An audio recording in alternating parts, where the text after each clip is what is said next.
இதை ஈக்குவேஷனாக கன்சிடர் பண்ணி, அதாவது கன்வெர்ட் பண்ணி நமக்கு அந்த ஏபிசிடியோட வேல்யூ என்னன்னு கேட்குறாங்க.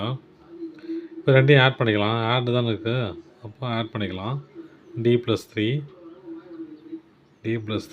இது என்னது 8 + a, இது db -2 அப்புறம் a -4 இங்கே ப்ளஸ் இருக்கிறதுனால நான் மைனஸ் சைன் அப்படியே போட்டுட்டேன். மைனஸ் வச்சுன்னா மாறும் இல்லையா.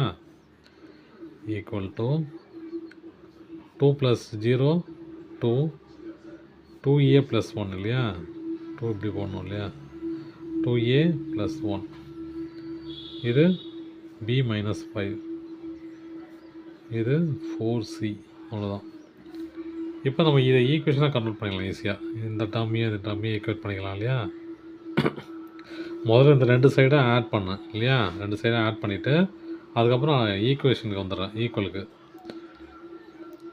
d+3 = 2 ஆட் பண்ண என்ன வரும்.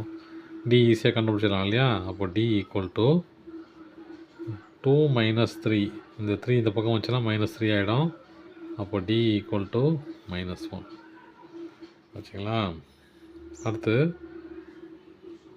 8a = 8 + a = 2a + 1.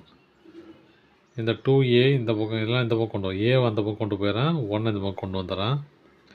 கொண்டு வந்தால் என்ன ஆகும் பாருங்கள். a அந்த பக்கம் போச்சுன்னா ஏற்கனவே 2a இருக்குது இல்லையா. ஏற்கனவே 2a இருக்குது. -a இந்த +a அந்த பக்கம் போச்சுன்னா -a. ஏற்கனவே இந்த பக்கம் 8 இருக்குது. இந்த +1 இந்த பக்கம் வச்சுன்னா -1. அப்போது இந்த a ஒரு a தான் இருக்கும் இல்லையா. 2aல ஒரு a போயிடுச்சு, 8ல் 1 போயிடுச்சு. அப்போது a = 7. அடுத்து 3b - 5 3b - 2 = b - 5. இப்போ எப்படி அதெல்லாம் b இந்த பக்கம் கொண்டு வந்துடலாம். இது b இந்த பக்கம் -2 அந்த பக்கம் கொண்டு போகலாம். கொண்டு போனால் என்ன ஆகும் பாருங்கள். 3b இந்த +b இந்த பக்கம் வச்சுன்னா -b = ஏற்கனவே -5 இருக்குது. இந்த அந்த பக்கம் போச்சுன்னா +2 ஆகிடும். +2.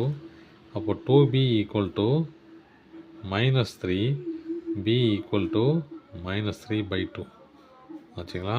b = -3/2. ஏலாம் மார்க் பண்ணுறோம் நம்ம ஏடிலாம். அடுத்து என்ன கண்டுபிடிக்கணும். a - b = 4c. a - b = 4c. a - b எங்கே இருக்குது, இங்கே இருக்குது இல்லையா. a - 4 = 4c. a - 4 = 4c. ஏங்கிறது நமக்கு தெரியும் இல்லையா. ஏங்க நம்ம கண்டுபிடிச்சோம் இல்லையா 7. அப்போ 7க்கு இந்த வேல்யூ போடலாம். புட் a = 7 போட்டால் என்ன வரும். 7 - 4 = 4c. அப்போ 3 = 4c. எனக்கு c தானே வேணும். அப்போ 4 கொண்டு வந்துடலாம்.